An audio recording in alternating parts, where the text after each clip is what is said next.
ಮಂಡ್ಯದ ವಿಚಾರಕ್ಕೆ ಬರೋಣ. ಮಂಡ್ಯದಲ್ಲಿ ಏನಾಗ್ತಾ ಇದೆ, ಅದರ ಅಬ್ಬರ ಹೇಗಿದೆ? 8 ಕ್ಷೇತ್ರ, 8 ದಿನ, 8 ಬೃಹತ್ ಸಮಾವೇಶ ಅಂಥದ್ದೊಂದು ಪ್ಲಾನ್ ಆಗಿದೆ. ಮಂಡ್ಯದಲ್ಲಿ ಇವತ್ತಿನಿಂದ ಅಖಾಡ ಇನ್ನಷ್ಟು ರಂಗೇರ್ತಾ ಇದೆ. ಏಪ್ರಿಲ್ 24ರವರೆಗೂ ಇವತ್ತಿನಿಂದ ಅಬ್ಬರದ ಮತಬೇಟೆ.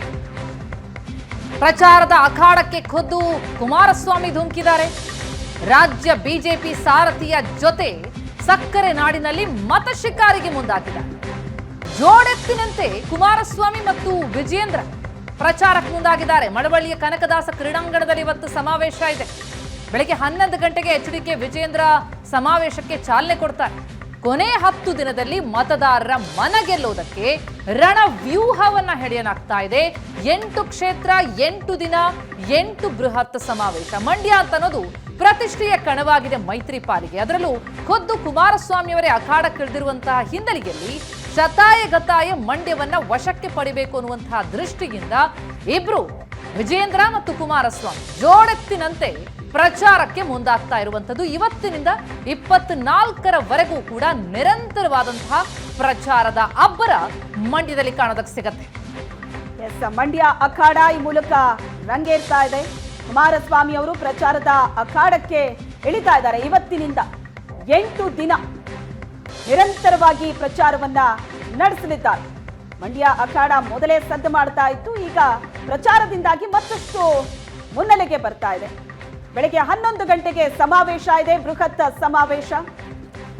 ಈ ಸಮಾವೇಶದಲ್ಲಿ ವಿಜಯೇಂದ್ರ ಅವರ ಜೊತೆ ಕುಮಾರಸ್ವಾಮಿ ಪ್ರಚಾರದ ಅಖಾಡದಲ್ಲಿ ಅಬ್ಬರಿಸಲಿದ್ದಾರೆ.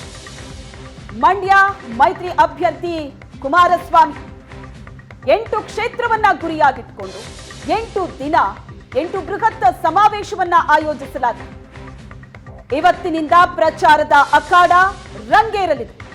ಏಪ್ರಿಲ್ 24ರ ತನಕವೂ ಕುಮಾರಸ್ವಾಮಿ ಮತಬೇಟೆ ನಡೆಸಲಿದ್ದಾರೆ. ಆ ಮೂಲಕ ಪ್ರಚಾರದ ಅಖಾಡಕ್ಕೆ ಧುಮುಕಿದ್ದಾರೆ ಕುಮಾರಸ್ವಾಮಿ. ಕುಮಾರಸ್ವಾಮಿ ಅವರ ಪರ ಮಗ ನಿಖಿಲ್ ಕುಮಾರಸ್ವಾಮಿ ಕ್ಷೇತ್ರದಾದ್ಯಂತ ಪ್ರಚಾರವನ್ನ ನಡೆಸ್ತಾ ಇದ್ರು. ಆದರೆ ಕುಮಾರಸ್ವಾಮಿ ಇನ್ನೂ ಕೂಡ ಪ್ರಚಾರಕ್ಕೆ ಬಂದಿಲ್ಲ ಅನ್ನುವಂತಹ ಮಾತು ಕೂಡ ಇತ್ತು. ಈಗ 8 ದಿನ ನಿರಂತರವಾಗಿ ಸಮಾವೇಶವನ್ನ ನಡೆಸೋ ಮೂಲಕ ಪ್ರಚಾರದ ಅಖಾಡಕ್ಕೆ ಧುಮುಕಿದ್ದಾರೆ.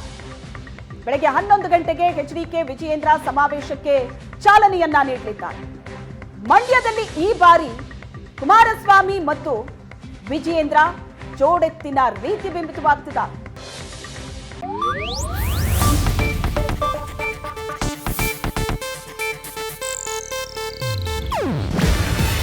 ಇದು ಏಷ್ಯಾನೆಟ್ ನ್ಯೂಸ್ ನೆಟ್ವರ್ಕ್ ಪ್ರಸ್ತುತಿ. ನೀವು ನೋಡ್ತಿದ್ದೀರಾ ಏಷ್ಯಾನೆಟ್ ಸುವರ್ಣ ನ್ಯೂಸ್.